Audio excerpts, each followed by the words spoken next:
Sweet potato അഥവാ മധുരക്കിഴങ്ങ് കഴിച്ചാലുള്ള benefits അറിയുകയാണെങ്കിൽ തീർച്ചയായും നിങ്ങൾ നിങ്ങളുടെ ഭക്ഷണത്തിൽ മധുരക്കിഴങ്ങ് ഉൾക്കൊള്ളിക്കും.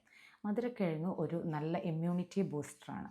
അതായത് പല ഇൻഫെക്ഷനും പ്രതിരോധിക്കാനായിട്ട് അല്ലെ എതിരെ ഫൈറ്റ് ചെയ്യാനായിട്ട് നല്ലതാണ്. ഇതിൽ ധാരാളമായിട്ട് ഫൈബർ കണ്ടൻ്റ് ഉണ്ട്. അതുകൊണ്ട് തന്നെ മലബന്ധമായിട്ടുള്ള ഇഷ്യൂസ് സോൾവ് ആവും. പിന്നെ ഇതൊരു നല്ല കോംപ്ലക്സ് കാർബോഹൈഡ്രേറ്റ് ആണ്. അതുകൊണ്ട് തന്നെ നമ്മുടെ എനർജി ലെവൽ നിലനിർത്താനായിട്ട് നമുക്ക് സാധിക്കും.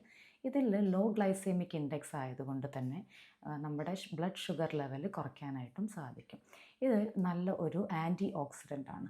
അതുകൊണ്ട് തന്നെ സെൽ ഡാമേജ് പ്രിവെൻറ്റ് ചെയ്യാനും കൊളാജൻ പ്രൊഡക്ഷൻ കൂട്ടാനായിട്ടും പറ്റും. ഇനി നമ്മൾ മധുരക്കിഴങ്ങ് കഴിച്ചു കഴിഞ്ഞിട്ടുണ്ടെങ്കിൽ ഹൃദയ സംബന്ധമായിട്ടുള്ള പ്രോബ്ലംസ് ഒരു പരിധിവരെ നമുക്ക് തടയാൻ സാധിക്കും. കാരണം LDLൻ്റെ ലെവൽ കുറയ്ക്കുകയും കൊളസ്ട്രോൾ കുറയ്ക്കാനായിട്ടും അതുപോലെ BP മാനേജ് ചെയ്യാനായിട്ടും കഴിയും. ഈ മധുരക്കിഴങ്ങിൽ വിറ്റാമിൻ എയും വിറ്റാമിൻ സിയും ധാരാളമായിട്ട് അടങ്ങിയിട്ടുണ്ട്. വിറ്റാമിൻ എ ആയ ബീറ്റ കരോട്ടിൻ അടങ്ങിയത് കൊണ്ട് തന്നെ കണ്ണുകളുടെ ആരോഗ്യം മെച്ചപ്പെടുത്താനായിട്ടും അതുപോലെ വിറ്റാമിൻ സി ആയതുകൊണ്ട് നമുക്ക് കൊളാജൻ പ്രൊഡക്ഷൻ കൂട്ടാനും ഇനി നമ്മുടെ ഏജിങ് പ്രോസസ്സ് സ്ലോ ഡൗൺ ചെയ്യാനായിട്ടും പറ്റും. ഇനി നമ്മൾ കഴിക്കുകയാണെങ്കിൽ ഡെയിലി കഴിക്കുകയാണെങ്കിൽ ഒരു 130 ഗ്രാം അതായത് ഒരു മീഡിയം സൈസ് മധുരക്കിഴങ്ങ് ഡെയിലി കഴിക്കുന്നത് കൊണ്ട് കുഴപ്പമില്ല.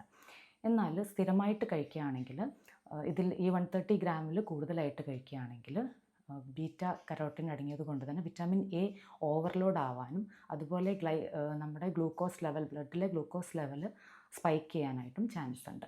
ഇനി ആർക്കൊക്കെ മധുരക്കിഴങ്ങ് കഴിക്കുമ്പോൾ ശ്രദ്ധിക്കേണ്ടതെന്ന് വെച്ചാൽ കിഡ്നി സ്റ്റോൺസ് ഉള്ളവരും അതുപോലെ തന്നെ ഡയബറ്റിക് ആയിട്ടുള്ളവരും ഒന്ന് ശ്രദ്ധിക്കണം. അല്ലെങ്കിൽ അത് ഏതെങ്കിലും ഒരു ഡോക്ടറെ കണ്ട് നമ്മൾ അതിനെപ്പറ്റി ചോദിച്ചിട്ട് വേണം കഴിക്കാനായിട്ട്.